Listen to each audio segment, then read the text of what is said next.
Episode 22. Kenapa? Delano sudah tiba di depan sekolah Depan dan Dapin. Senyum tipis tampak menghiasi wajah tampannya melihat sekolah yang dipilihkan Lucy untuk kedua anak itu. Semoga saja kalian memang anak-anakku yang dulu hilang, gumam Delano. Ia segera turun dari mobil dan menanyakan keberadaan si kembar pada petugas keamanan. Om, teriak Depan dan Dapin, keduanya langsung berlari memeluk kaki Delano. Guru Depan dan David menunduk hormat pada Delano. Kalian kenal dengan penjemput kalian? Tanya guru itu pada si kembar. Karena ia tidak ingin mengambil risiko, apalagi selama bersekolah di sana, hampir tidak pernah kejadian mereka dijemput seorang pria.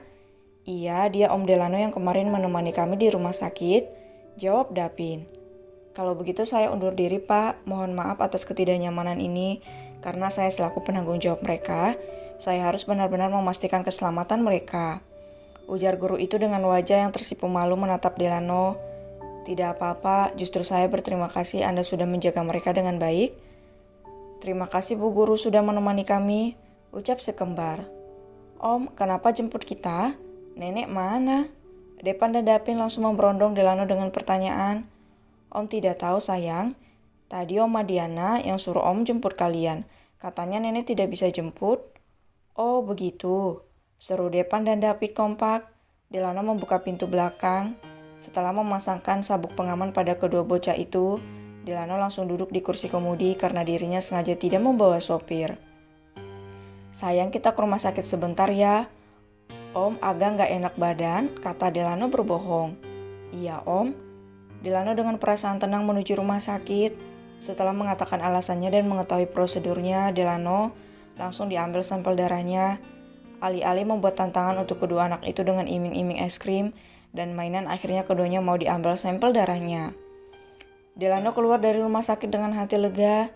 Bagaimanapun hasilnya, yang penting dirinya telah berusaha. Dan kalaupun mereka bukan anak-anaknya, Delano yakin masih bisa memiliki keduanya dengan cara menikahi Luciana.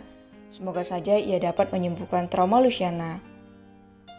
Di sebuah kontrakan kecil, seorang pria tengah marah-marah pada istrinya. Dia lagi-lagi melampiaskan kekesalannya pada Carmilla. Dasar wanita tidak becus. Rugi aku menikahimu. Hardik Jaka seraya memasukkan tendangan ke perut Kalina. Apa yang aku katakan itu benar, Mas. Mita sudah mempercayakan toko rotinya pada seseorang. Juga saat aku ke rumah ibunya di sana sepi seperti tidak berpenghuni. Ucap Carmilla terisak. Jika saja dia tahu perangai Jaka seperti ini, ia tidak akan menjerat Jaka. Ah, sial sekali. Gerutu Jaka lalu berjalan keluar rumah. Carmilla yang sudah tidak tahan dengan kelakuan Jaka memilih mengemasi barang-barangnya dan pergi dari kontrakan itu. Toh dia bisa bekerja menjadi apapun. Maaf Mas, dulu aku menjeratmu karena kau royal padaku, tapi sekarang jangankan memberiku uang untuk bersenang-senang. Uang untuk belanja makan sehari-hari saja susah. Gerutu Carmilla.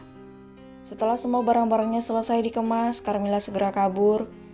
Jaka yang masih belum percaya dengan kepergian Mita mendatangi toko tanpa tahu jika nasibnya akan segera berakhir. Mita dan Suryo duduk di sofa dekat ranjang Lucy. Wajah Lucy tampak sangat pucat dengan kantong mata yang menghitam. Kenapa semua jadi begini Mas? Desis Mita. Suryo merangkul Mita dan membelai kepalanya yang bersandar di dadanya. Kau tenang saja putri kita gadis tangguh. Tak lama mata Lucy terbuka perlahan. Ia melenguh merasakan denyutan di kepalanya. Lucy, Mita pun mendekati putrinya. Lucy sama sekali belum merespon, dia tetap diam. Mata Lucy bergerak gelisah dan air matanya kembali mengalir. Kenapa ini harus terjadi pada Lucy, Bu? Kenapa waktu itu ibu tidak gugurkan Lucy saja? Kenapa kepahitan ini harus menghampiri Lucy? Gadis itu terisak seakan beban hidup yang dia rasakan begitu berat. Maafkan ibu Lucy. Ibu membuatmu berada dalam kesulitan ini. Mita memeluk Lucy erat. Ibu dan anak itu menangis bersamaan. Suryo pun merasa terharu dan ikut menitikkan air mata. Di balik pintu, Diana dan Delano serta Depan dan David mendengarkan pembicaraan ibu dan anak itu. Di saat Delano dan Diana larut ikut merasai kesedihan Lucy, Depan dan David justru ikut menangis mendengar bundanya menangis. Hal itu tentu memancing kepanikan Diana dan Delano. Sementara Lucy yang sayup-sayup mendengar suara tangis anaknya langsung mengurai pelukan ibunya. Delano tidak dapat menahan kedua bocah itu untuk tidak masuk ke kamar di mana Lucy berada. Mereka menerobos pintu dan masuk. "Bunda?" Kedua anak itu menangis mendekati Lucy. Lucy bukan main terkejut melihat anak-anaknya ada di sana. Ditambah lagi ada ibunya, apa yang akan ibunya pikirkan nanti? "Bunda, kenapa? Bunda sakit lagi ya?" tanya Depan dan David. Tak lama Delano dan Diana masuk. Lucy memberi tatapan penuh intimidasi pada Delano. Ia yakin pasti pria itu yang membawa Depan dan David kemari. "Kenapa kalian kemari?" tanya Lucy pada kedua putranya.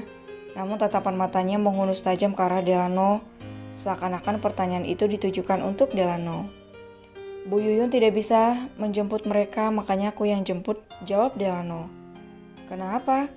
"Kakak Lisa kecelakaan, sayang. Tadi Lisa berulang kali menghubungi kamu. Tante pikir mungkin itu penting, dan Lisa mengatakan jika ia dan ibunya ke Bandung menyusul kakaknya. Makanya Tante minta Lano buat jemput si kembar. Apa kamu keberatan?" "Diana?"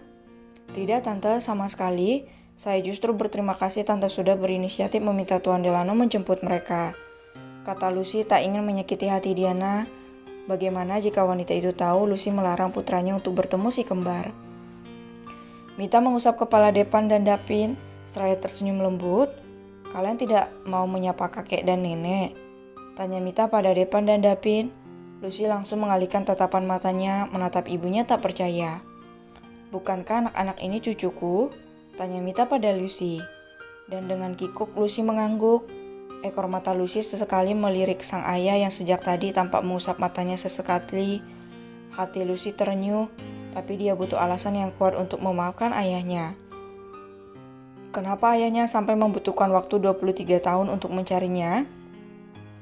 "Siapa nama kalian?" tanya Mita. Depan dan David menatap Lucy dulu. Lucy mengangguk memberi izin. Anak-anaknya dekat dengan Mita. "Aku Depan." "Aku David, nenek." Wajah keduanya tampak berbinar senang.